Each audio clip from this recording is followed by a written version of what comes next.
ఓం శ్రీ గురుభ్యో నమః. ఓం ఆదిత్యాయ విద్మహే సహస్రకిరణాయ ధీమహే తన్నో సూర్య ప్రచోదయాత్. సింహ సంక్రమణ కాలం. సూర్య భగవానుడు సంవత్సరం తర్వాత తన సొంత రాశైన సింహరాశిలో ప్రవేశంతో సింహ సంక్రమణం అనేది ప్రారంభమవుతుంది.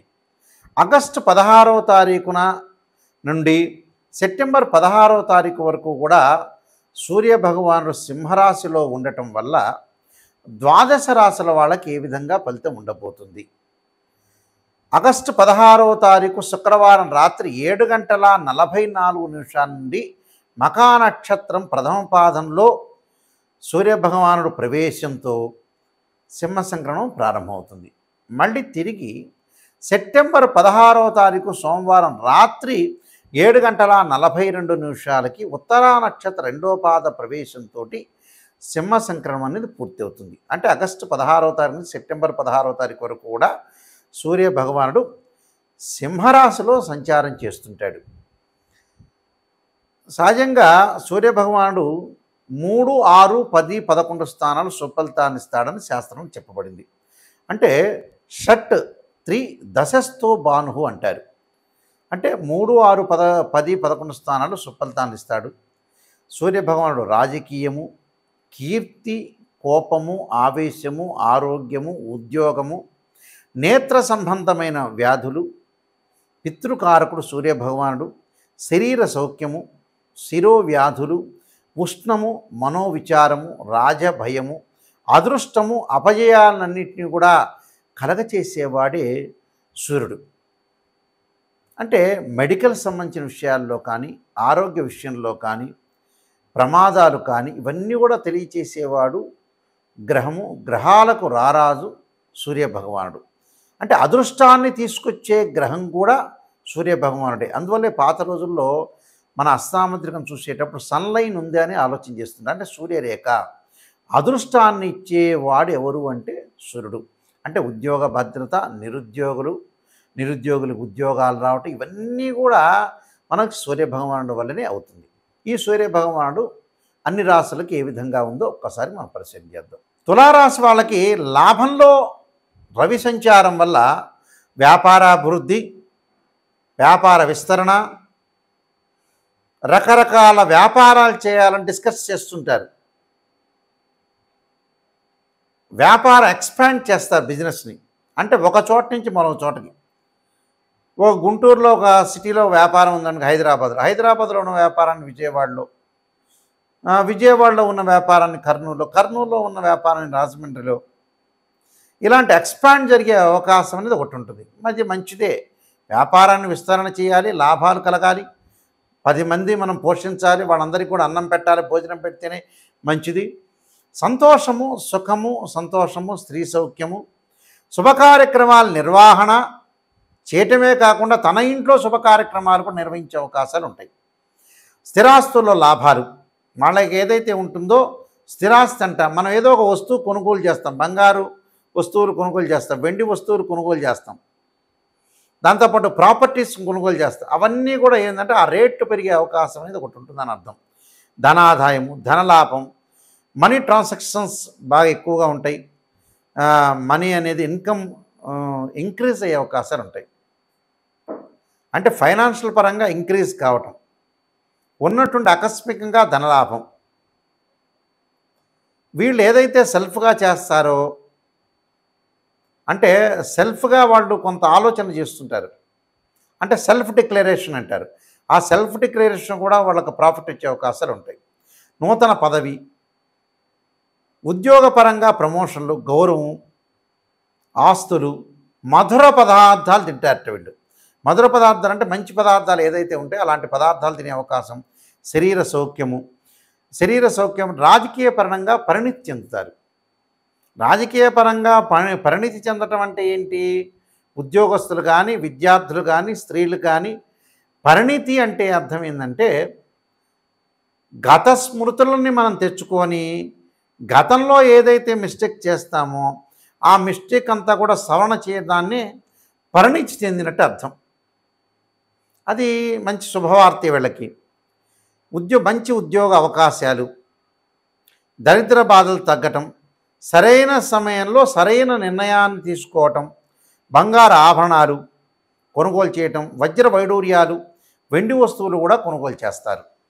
కానీ మధ్యవర్తిత్వం అనేది మంచిది కాదు. ఎవరి మధ్యలో కూడా వీళ్ళు వెళ్ళొద్దండి.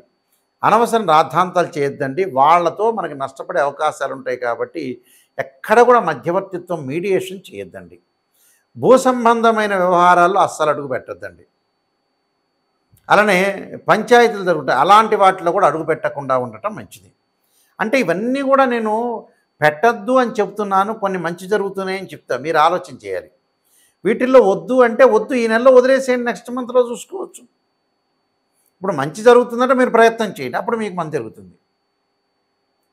ఇలాంటి విషయాలన్నీ కూడా సూక్ష్మాతి సూక్ష్మంగా మనం పరిశీలన చేసి జీవితాన్ని ముందుకు తీసుకుని వెళ్ళాలి. ఎవడైనా ఏ ప్లాట్ఫామ్ వస్తే వాడు దిగి వెళ్ళిపోవటమే, ఎక్కడైనా శాశ్వతం కాదు. ఒక రైల్వే స్టేషన్లో మనం చూస్తున్నప్పుడు ఒక గుంటూరు సిటీలో ఒక రైల్వే స్టేషన్లో కూర్చున్నాం. సెంట్రల్ స్టేషన్లో కూర్చున్నప్పుడు రైలు వస్తూ ఉంటుంది, ఏదో పల్నాడు ఎక్స్ప్రెస్సో ఇంటర్సిటీ ఎక్స్ప్రెస్సో ఏదో ఒకటి వస్తుంది. వచ్చిన తర్వాత ఆ ఎక్స్ప్రెస్ రాగానే మనం ఆ ట్రైన్ ఎక్కి వెళ్ళిపోతాం. మనం శాశ్వతమైన బంధం కాదు కాబట్టి, శాశ్వతమైన బంధాలు కాదు కాబట్టి మనం అందరితోటి కూడా హాయిగా ఉండండి, ప్రశాంతంగా ఉండండి. వివాహ సంబంధాలు కుదిరే అవకాశం ఉంటుంది. సంతానపరంగా ఇబ్బందులు తొలగిపోతాయి. సంతానం లేని వ్యక్తులకు కూడా సంతానం కలుగుతుంది. పెట్టుబడులు బాగా పెరిగే అవకాశం అనేది ఒకటి ఉంటుంది. ప్రయాణాల వల్ల కూడా లాభం కలుగుతుంది. తండ్రికి ఆరోగ్యపరంగా ఇబ్బందులు లేకుండా బాగుంటుంది. తండ్రికి కూడా ఈ రాశి వాళ్ళ యొక్క తండ్రికి ఆరోగ్యం కొంత కుదుట పడుతుంది. వీళ్ళకు కూడా ఆరోగ్యం కుదుట పడటం అనేది జరుగుతుంటుంది. అంటే నేను చెప్పినవన్నీ గమనించండి, నేను చెప్పిన పరిహారాలు చేయండి, మంచి జరుగుతుంది. ఈ రాశివారు ముఖ్యంగా ప్రధానంగా మనకి ఈ నెలలో 4 ఆదివారాలు వస్తాయి. సూర్యభగవానుడి యొక్క అనుగ్రహాన్ని మనం పొందాలంటే శ్రీ ఆదిత్య స్తోత్ర పారాయణం చేయాలి. అంటే ఆదిత్య హృదయ స్తోత్ర పారాయణం చేయటం చాలా మంచిది. ఇది మొదటి ఆదివారం రోజు చేయాలి. సూర్యుడు ఉదయించిన తర్వాతే చేయాలి. చాలామంది కూడా ప్రాతకాలం చేస్తూ ఉంటారు, అంటే బ్రాహ్మీ ముహూర్తంలో కానీ సాయంకాలం వేళ కానీ చేస్తుంటారు. అలా చేయకూడదు. ఆదిత్య హృదయ స్తోత్ర పారాయణాన్ని ఎప్పుడు కూడా సూర్యుడు ఉదయించిన తర్వాత, సూర్యుడు అప్పుడు లేలేత కిరణాలతో ఉంటాడు కాబట్టి సూర్యుడికి అర్ఘ్యం విడవటం కానీ, అలానే ఆదిత్య స్తోత్ర పారాయణం చేయడం చాలా మంచిది. ఈ రాశి వాళ్ళు మొట్టమొదటి వారంలో ఆదివారం రోజున ఈ స్తోత్ర పారాయణం చేయాలి. రెండో ఆదివారం చక్కగా ఏం చేయాలి అని అంటే సూర్య గాయత్రి మంత్రాన్ని చదువుకోవాలి. ఆదిత్యాయ విద్మే సహస్రకిరణాయ ధీమే తన్నో సూర్య ప్రచోదయాత్ అనే మంత్రాన్ని, ఒకవేళ అది కుదరలేదనుకోండి, ఆదిత్యాయ విద్మే సహస్రమూర్తాయ ధీమే తన్నో సూర్య ప్రచోదయాత్ అనే మంత్రాన్ని, అంటే ఈ 2 మంత్రాలను చదువుకోవాలి. ఓం ప్రభాకరాయ విద్మే దివాకరాయ ధీమే తన్నో సూర్య ప్రచోదయాత్ అనే మంత్రాన్ని కానీ, ఓం దివాకరాయ విద్మే ప్రభాకరాయ ధీమే తన్నో సూర్య ప్రచోదయాత్ అనే మంత్రాన్ని చక్కగా చదువుకోవచ్చు. అంటే ఈ 4 మంత్రాల్లో 4 మంత్రాలు చదవచ్చు, లేకపోతే 4 మంత్రాలు ఒక మంత్రం అన్నా ఒక 21 టైమ్స్ కానీ 27 కానీ 54 కానీ 108 కానీ చదువుకోవాలి. ఇది రెండో ఆదివారం సూర్యగాయత్రి మంత్రాన్ని చదువుకోవాలి. అంటే ప్రతిరోజు కూడా అర్ఘ్యం అయితే విడవాలి, ప్రతి ఆదివారం రోజున కూడా. మూడో ఆదివారం వచ్చేటప్పటికల్లా మనకి గోధుమ పిండి ఏదైతే బెల్లాన్ని కలిపి ప్రమిదలుగా తయారు చేయాలి. అంటే గోధుమ పిండి అయినా తయారు చేసుకోవచ్చు, లేదా గోధుమ పిండిలో బెల్లాన్ని కలిపి చక్కగా 2 ప్రమిదలు చేసి దానిలో ఆవు నెయ్యి వేసి ఒత్తులు వేసి దీపారాధన చేయాలి. దీపారాధన చేసి ఎక్కడ చేయాలి? గుళ్ళో అయినా దీపారాధన చేసుకోవచ్చు, అలా తయారు చేసి మన ఇంట్లో అయినా సరే సూర్యుడు ఉదయించిన తర్వాత అలా దీపారాధన చేయటం చాలా మంచిది. అంటే ఆవు నెయ్యితోనే దీపారాధన చేయాలి. చాలామంది కూడా మిగతా ఆయిల్స్ వాడుతున్నారు, కానీ ఆవు నెయ్యి కంటే కూడా శ్రేష్టమైనది ఎప్పుడూ కాదు నిజం చెప్పాలంటే. పురాతన కాలంలో సాంప్రదాయం అంతా కూడా నిజం చెప్పాలంటే, ఇప్పుడు రకరకాల నూనెలు వచ్చినాయి, కానీ ఆవు నెయ్యికున్న ప్రాధాన్యత, దాని యొక్క శ్రేష్టం అనేది ఏది ఉండదు. కాబట్టి ఆవు నెయ్యితో దీపారాధన చేయండి. 4వ ఆదివారం వచ్చేటప్పటికల్లా చక్కగా మీరు గోధుమల్ని దానం చేయండి ఒక బ్రాహ్మడికి. ఒకవేళ అది కుదరలేదనుకోండి, గోధుమలు నానబెట్టి ఆవుకు పెట్టండి. ఇది మీరు చేయాల్సింది విషయం.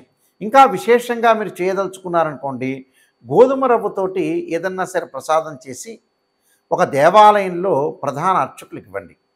ఇస్తే వారేం చేస్తారంటే చక్కగా అందరికీ కూడా గోధుమ రవ్వతో నైవేద్యాన్ని భక్తులందరికీ కూడా పంచే అవకాశాలు ఎక్కువగా ఉంటాయి.